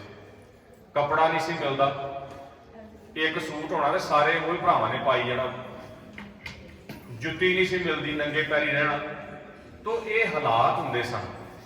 ਤੇ ਹਿਸਾਬ ਲਾਓ ਵੀ ਜੇ ਹੋਰ ਆਪਾਂ ਪਛਾਣ ਚੱਲ ਜੇ ਤੇ ਕਿਸ ਤਰ੍ਹਾਂ ਦੇ ਹਾਲਾਤ ਹੁੰਦੇ ਹੋਣਗੇ। ਕਹਿੰਦੇ ਵੀ ਮੇਰੇ ਕੋਲ ਕੱਪੜੇ ਨਹੀਂ ਹੈਗੇ, ਇਸ ਕਰਕੇ ਮੈਂ ਨਹੀਂ ਪਾਏ, ਮੈਂ ਤੇ ਰੋਟੀ ਖਾਣ ਆਇਆ। ਸਾਧ ਸੰਗਤ ਹਿਰਦਾ ਇੰਨਾ ਕੋਮਲ ਸੀ ਮਹਾਰਾਜ ਦਾ ਵੀ ਉਹਦਾ ਦੁੱਖ ਵੇਖਿਆ ਨਾ ਗਿਆ। ਬਰਾਤ ਐਨ ਤਿਆਰੀ ਤੇ ਹੈ, ਆਪਣੀ ਪੁਸ਼ਾਕ ਲਾਈ, ਆਪਣੇ ਕੱਪੜੇ ਸਾਰੇ ਉਤਾਰੇ, ਆਪਣਾ ਜੋੜਾ ਉਤਾਰਿਆ ਤੇ ਉਸ ਬੱਚੇ ਨੂੰ ਪਵਾ ਦਿੱਤਾ। ਜਦੋਂ ਬੱਚੇ ਨੂੰ ਪਵਾਇਆ, ਮਾਤ ਨਾਨਕੀ ਜੀ ਨੇ ਵੇਖਿਆ ਵੀ ਇਹ ਕੀ ਕੀਤਾ, ਸਾਰੇ ਕੱਪੜੇ ਲਾ ਕੇ ਉਹਨੂੰ ਪਾ ਦਿੱਤੇ ਨੇ, ਬਰਾਤ ਤਿਆਰ ਹੈ। ਦੌੜ ਕੇ ਕੋਲ ਗਏ, ਬੇਟਾ ਬਰਾਤ ਤਿਆਰ ਹੈ, ਤੂੰ ਕੱਪੜੇ ਲਾ ਕੇ ਦੇ ਦਿੱਤੇ ਸਾਰੇ ਉਹਨੂੰ, ਹੁਣ ਕੀ ਹੋਵੇਗਾ?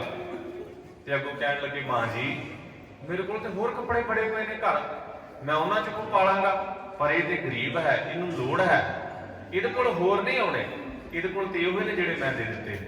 ਇਹਨਾਂ ਹਿਰਦਾ ਕੋਮਲ ਸੀ ਮਹਾਰਾਜ ਦਾ। ਇੱਕ ਦੋ ਘਟਨਾ ਮੈਂ ਤੁਹਾਨੂੰ ਬਚਪਨ ਦੀ ਹੋਰ ਸੁਣਾ ਕੇ ਫਿਰ ਸਤਿਗੁਰਾਂ ਦੇ ਜੀਵਨ ਵੱਲ ਅੱਗੇ ਦੀ ਘਟਨਾ ਵੀ ਹੋਰ ਸੁਣਾਵਾਂ, ਕੁਛ ਨਵੀਆਂ ਸਾਖੀਆਂ ਨੇ ਆਪ ਜੋ ਨਾ ਸੁਣੀਆਂ ਹੁਣ ਉਹ ਵੀ ਸੁਣਾਵਾਂ ਤੁਹਾਨੂੰ।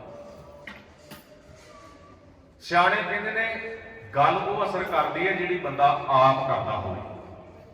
ਇਹ ਆਪ ਸਭ ਨੂੰ ਪਤਾ, ਗੁਰੂ ਗ੍ਰੰਥ ਸਾਹਿਬ ਨੇ ਵੀ ਕਿਹਾ ਕਿ ਪ੍ਰਥਮੈ ਮਨ ਪ੍ਰਬੁੱਧ ਹੈ ਆਪਣਾ ਪਾਛਾ ਅਵਰ ਰਿਜਾਵ। ਕਹਿੰਦੇ ਪਹਿਲਾਂ ਆਪਣੇ ਆਪ ਨੂੰ ਸਿੱਖਿਆ ਦੇ ਵੀ ਤੂੰ ਹੈ ਉੱਥੇ। ਸ਼ਰਾਬੀ ਬੰਦਾ ਦੂਜੇ ਨੂੰ ਆਖੇ ਨਾ ਸ਼ਰਾਬ ਨਾ ਪੀ, ਤੇ ਟੀਚਰ ਕਹਿੰਦੇ ਆਪ ਤੇ ਤੂੰ ਘੜੀ ਨਹੀਂ ਸੋਫੀ ਰਹਿੰਦਾ, ਦੂਜੇ ਨੂੰ ਕਹਿੰਦਾ ਪੀਆ ਨਾ ਕਰ। ਕਹਿੰਦੇ ਤੇ ਇਸੇ ਤਰ੍ਹਾਂ ਗੁਰੂ ਤੇਗ ਬਹਾਦਰ ਸਾਹਿਬ ਮਹਾਰਾਜ ਦੇ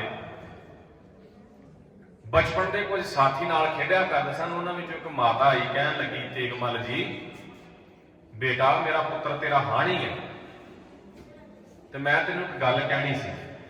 ਕਹਿੰਦੇ ਮਾਂ ਜੀ ਕਹੋ। ਕਹਿੰਦੇ ਤੇਰੀ ਉਹ ਗੱਲ ਮੋੜੇਗਾ ਨਹੀਂ, ਤੂੰ ਕਹੀਂ।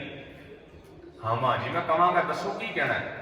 ਕਹਿਣ ਲੱਗੀ, ਇਹ ਗੁੜ ਬੜਾ ਖਾਂਦਾ, ਮਿੱਠਾ ਬੜਾ ਖਾਂਦਾ, ਇੰਨਾ ਮਿੱਠਾ ਖਾਂਦਾ ਬਿਮਾਰ ਹੋ ਜਾਂਦਾ, ਮੈਂ ਕਈ ਵਾਰੀ ਇਹਨੂੰ ਝਿੜਕ ਝਾਂਬਾ ਟੀਪਾ ਹਟਦਾ ਨਹੀਂ, ਤੂੰ ਕਹਿ ਖਾ ਤੇਰਾ ਕਿਆ ਨਹੀਂ ਮੋੜੇਗਾ, ਤੇਰਾ ਹਾਣੀ ਹੈ, ਤੇਰੇ ਨਾਲ ਖੇਡਦਾ। ਕਹਿੰਦੇ ਮਾਂ ਜੀ ਕੋਈ ਗੱਲ ਨਹੀਂ, ਮੈਂ ਕਹਿ ਦੇਗਾ, ਪਰ ਤੁਸੀਂ ਇੱਕ ਹਫ਼ਤੇ ਬਾਅਦ ਆ ਜਾਓ। ਮਾਂ ਨੇ ਸੋਚਿਆ ਗੁਰੂ ਪੁੱਤਰ ਹੈ, ਸ਼ਕਤੀਵਾਨ ਹੈ, ਕੋਈ ਹੋਏਗੀ ਦਵਾ ਬੂਟੀ ਇਹਦੇ ਕੋਲ ਜਿਹੜੀ ਇਹਨੇ ਦੇਣੀ ਮੈਨੂੰ ਹਫ਼ਤੇ ਬਾਅਦ। ਉਹ ਕਹਿੰਦੀ ਠੀਕ ਹੈ, ਮੈਂ ਹਫ਼ਤੇ ਬਾਅਦ ਆਵਾਂਗਾ। ਹਫ਼ਤੇ ਬਾਅਦ ਜਦੋਂ ਮਾਂ ਗਈ ਤੇ ਕਹਿਣ ਲੱਗੀ, ਤੇਗਮੱਲ ਪੁੱਤਰ ਮੈਂ ਆ ਗਈ ਆ ਮੇਰਾ ਪੁੱਤਰ ਤੈਨੂੰ ਕਹਿ ਵੀ ਮਿੱਠਾ ਨਾ ਖਾਇਆ ਕਰੇ। ਕਹਿੰਦਾ ਹਾਂ ਮਿੱਤਰਾ, ਮਿੱਠਾ ਖਾਣਾ ਚੰਗੀ ਚੀਜ਼ ਨਹੀਂ, ਬਹੁਤਾ ਨਾ ਖਾਇਆ ਕਰ, ਹਿਸਾਬ ਨਾ ਖਾਇਆ ਕਰ, ਜਿੰਨੀ ਕੁ ਲੋੜ ਉਨੀ ਖਾਇਆ ਕਰ, ਐਵੇਂ ਹਰ ਵੇਲੇ ਨਾ ਖਾਇਆ ਕਰ, ਮਿੱਠਾ ਖਰਾਬ ਕਰਦਾ ਸਰੀਰ ਨੂੰ ਜ਼ਿਆਦਾ। ਲਓ ਮਾਂ ਜੀ ਕਹਿਤਾ। ਉਹ ਮਾਤਾ ਬੜੀ ਹੈਰਾਨ ਹੋਈ, ਕਹਿੰਦੀ ਤੇਗਮੱਲ ਪੁੱਤਰ ਹੈਨੀ ਗੱਲ ਕਹਿਣੀ ਸੀ ਤੇ ਉਦੋਂ ਹੀ ਕਹਿ ਕੱਢਦਾ ਹਾਂ, ਅੱਜ ਕਿਉਂ ਕਹੀ ਹੈ? ਹਫ਼ਤੇ ਬਾਅਦ ਮੈਨੂੰ ਸੱਦ ਕੇ ਇੰਨੀ ਗੱਲ ਤੇ ਤੂੰ ਉਦੋਂ ਵੀ ਕਹਿ ਸਕਦਾ ਸੀ। ਅੱਗੋਂ ਹੱਸ ਪਏ, ਖਿੜਖੜਾ ਕੇ ਹੱਸੇ। ਕਹਿੰਦੇ ਮਾਂ ਜੀ ਉਦੋਂ ਮੈਂ ਇਹਨੂੰ ਕਿੱਦਾਂ ਕਹਿੰਦਾ, ਉਦੋਂ ਤੇ ਮੈਂ ਹੀ ਬੜਾ ਖਾਂਦਾ ਸੀ, ਤੇ ਜੇ ਮੈਂ ਆਪ ਖੁਦ ਖਾਣਾ ਤੇ ਇਹਨੂੰ ਮੈਂ ਕਿਵੇਂ ਕਹਿਣਾ ਨਿਕਲਣਾ, ਆਪ ਤੂੰ ਖਾਣਾ ਬਹੁਤ, ਮੈਨੂੰ ਰੋਕਣਾ ਹੈ। ਤੋਂ ਪਹਿਲਾਂ ਮੈਨੂੰ ਛੱਡਣਾ ਪਿਆ। ਕਹਿੰਦੇ ਹੁਣ ਮੈਂ ਵੀ ਛੱਡਿਆ ਤਾਂ ਕਿਹਾ ਇਹਨੂੰ ਕਿ ਤੂੰ ਨਾ ਖਾਇਆ ਕਰ, ਚੰਗਾ ਨਹੀਂ ਹੁੰਦਾ। ਇਹ ਤਰ੍ਹਾਂ ਦਾ ਸੁਭਾਅ ਸੀ ਗੁਰੂ ਤੇਗ ਬਹਾਦਰ ਸਾਹਿਬ ਮਹਾਰਾਜ ਸੱਚੇ ਪਾਤਸ਼ਾਹ ਦਾ। ਸਾਧ ਸੰਗਤ ਉਹਦੇ ਤੋਂ ਬਾਅਦ 4 ਜੰਗਾਂ ਦਾ ਵੇਰਵਾ 6ਵੇਂ ਪਾਤਸ਼ਾਹ ਦਾ ਆਪਣੇ ਬਹੁਤ ਵਾਰੀ ਸੁਣਿਆ ਹੋਵੇਗਾ ਕਿ ਗੁਰੂ ਸਾਹਿਬ ਨੇ ਆਪਣੇ ਜੀਵਨ ਵਿੱਚ 4 ਜੰਗਾਂ ਲੜੀਆਂ।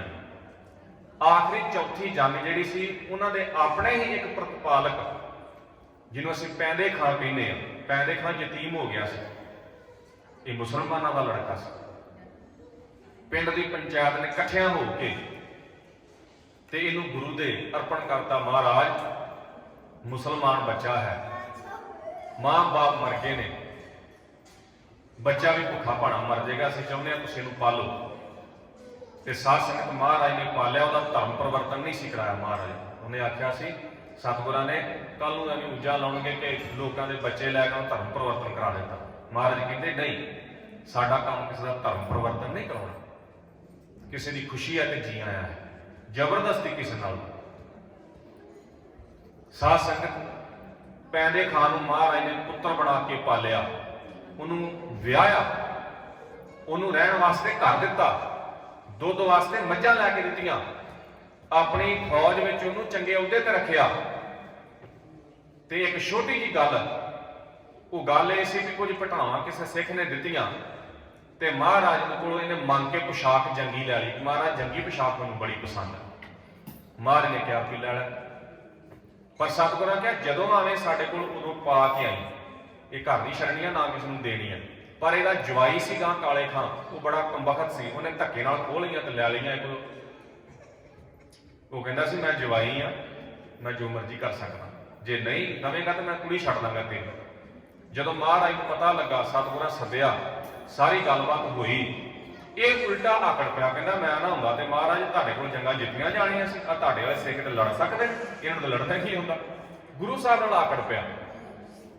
ਇਹ ਚੌਥੀ ਜੰਗ ਸੀ ਕਰਤਾਰਪੁਰ ਦੀ। ਸਾਧ ਸੰਗਤ ਮਹਾਰਾਜ ਕਹਿਣ ਲੱਗੇ ਫਿਰ ਠੀਕ ਹੈ, ਮੈਦਾਨੇ ਜੰਗ ਵਿੱਚ ਲੜਾਂਗੇ ਤੇ ਵੇਖਾਂਗੇ। ਮਹਾਰਾਜ ਨੇ ਆਪਣੇ ਹੱਥੀਂ ਇਹਨੂੰ ਫਿਰ ਮਾਰਿਆ ਸੀ। ਸਾਧ ਸੰਗਤ ਉੱਥੇ ਗੁਰੂ ਤੇਗ ਬਹਾਦਰ ਸਾਹਿਬ ਵੀ ਲੜੇ। ਤੇਗ ਮੱਲ ਤੋਂ ਨਾ ਫਿਰ ਤੇਗ ਬਹਾਦਰ ਇੱਥੇ ਪਾਇਆ। ਜਦੋਂ ਤੇਗ ਵਾਈ ਤੇ ਮਹਾਰਾਜ ਕਹਿੰਦੇ ਤੇਗ ਮੱਲ ਨਹੀਂ, ਤੇਗ ਦਾ ਧਨੀ ਹੈ, ਤੇਗ ਬਹਾਦਰ ਹੈ। ਸਾਧ ਸੰਗਤ ਇੱਥੋਂ ਫਿਰ ਮਹਾਰਾਜ ਕੀਰਤਪੁਰ ਸਾਹਿਬ ਜਾਂਦੇ ਨੇ। ਆਪ ਸੰਗਤਾਂ ਨੂੰ ਪਤਾ ਹੈ, ਆਪਣੇ ਪੋਤਰੇ ਬਾਬਾ ਗੁਰਦਿੱਤਾ ਜੀ ਦੇ ਪੁੱਤਰ ਨੂੰ ਗੁਰਤਾ ਗੱਦੀ ਦਿੱਤੀ। ਮਾਤਾ ਨਾਨਕੀ ਨੇ ਜਦੋਂ ਪੁੱਛਿਆ ਵੀ ਮਹਾਰਾਜ ਮੇਰੇ ਪੁੱਤਰ ਬਾਰੇ ਕੀ ਕੀਤਾ ਜੀ, ਉਸ ਵੇਲੇ ਫਿਰ ਸਤਿਗੁਰਾਂ ਨੇ ਇੱਕ ਰੁਮਾਲ ਆਪਣੇ ਹੱਥ ਪੂੰਝਣ ਵਾਲਾ, ਇੱਕ ਟਕਾਰ ਆਪਣੇ ਕਮਰ ਕੱਸੇ ਚੋਂ, ਇੱਕ ਪੋਥੀ ਸਾਹਿਬ ਮਹਾਰਾਜ ਨੂੰ ਦਿੱਤੀ ਤੇ ਮਾਤਾ ਜੀ ਨੂੰ ਕਹਿਣ ਲੱਗੇ ਤੁਸੀਂ ਚਲੇ ਜਾਓ ਆਪਣੇ ਪੇਕੇ ਪਿੰਡ ਬਾਬੇ ਬਕਾਲੇ, ਉੱਥੇ ਬੰਦਗੀ ਕਰੋ, ਸਮਾਂ ਆਉਣ ਤੇ ਇਹ ਸਾਰੀਆਂ ਚੀਜ਼ਾਂ 'ਚ ਵਾਧਾ ਹੋਏਗਾ, ਗੁਰਤਾ ਗੱਦੀ ਤੁਹਾਨੂੰ ਮਿਲ ਜਾਵੇਗੀ। ਸਾਧ ਸੰਗਤ ਮਹਾਰਾਜ ਇੱਥੇ ਆਏ, ਇਬਾਦਤ ਕੀਤੀ, ਬੰਦਗੀ ਕੀਤੀ। 8ਵੇਂ ਪਾਤਸ਼ਾਹ ਗੁਰਤਾ ਗੱਦੀ ਤੇ ਬੈਠੇ ਦਿੱਲੀ ਗਏ। ਉਹਨਾਂ ਕਿਹਾ ਬਾਬਾ ਬਸੇ ਗ੍ਰਾਮ ਬਕਾਲੇ। ਸਾਧ ਸੰਗਤ ਜਦੋਂ ਇੱਥੇ ਰੌਲਾ ਪੈ ਗਿਆ, ਆਪ ਸਭ ਨੂੰ ਪਤਾ ਹੈ, ਮੰਜੀਆਂ ਲਾ ਕੇ ਬੈਠੇ ਸਨ। ਬਾਬਾ ਮੱਖਣ ਸ਼ਾਹ ਲੁਬਾਣਾ ਜਿਹੜਾ ਇੱਕ ਵਪਾਰੀ ਸਿੱਖ ਸੀ, ਉਹਨੇ ਫਿਰ ਮਹਾਰਾਜ ਨੂੰ ਪ੍ਰਗਟ ਕੀਤਾ, ਗੁਰੂ ਲਾਧੋਰੇ ਦਾ ਹੋਕਾ ਦਿੱਤਾ। ਤਾਂ ਜਾ ਕੇ ਸਾਧ ਸੰਗਤ ਸਤਿਗੁਰੂ ਗੁਰਤਾ ਗੱਦੀ ਤੇ ਬੈਠੇ। ਆਓ ਇੱਕ ਸ਼ਬਦ ਮੈਂ ਗੁਰੂ ਅਰਜਨ ਸਾਹਿਬ ਦਾ ਆਪ ਨਾਲ ਸਾਂਝਾ ਕਰਨਾ ਹੈ, ਫਿਰ ਉਹਦੇ ਤੋਂ ਬਾਅਦ ਇੱਕ ਦੋ ਸਾਖੀ ਬੜੀ ਜ਼ਰੂਰੀ ਆਪ ਨਾਲ ਗੁਰੂ ਤੇਗ ਬਹਾਦਰ ਸਾਹਿਬ ਮਹਾਰਾਜ ਜੀ ਨੂੰ ਸਾਂਝੀ ਕਰਨੀ ਹੈ, ਤਾਂ ਕਿ ਇਕਾਗਰਤਾ ਬਣੇ, ਸਾਰੇ ਰਲ ਕੇ ਸ਼ਬਦ ਦਾ ਨਾਲ ਕੀਰਤਨ ਕਰਨਾ ਹੈ। ਧੰਨ ਧੰਨ ਹਮਾਰੇ ਭਾਗ, ਘਰ ਆਇਆ ਫਿਰ ਮੇਰਾ, ਧੰਨ ਧੰਨ ਹਮਾਰੇ ਭਾਗ, ਘਰ ਆਇਆ ਫਿਰ ਮੇਰਾ, ਧੰਨ ਧੰਨ ਹਮਾਰੇ ਭਾਗ, ਘਰ ਆਇਆ ਫਿਰ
Hare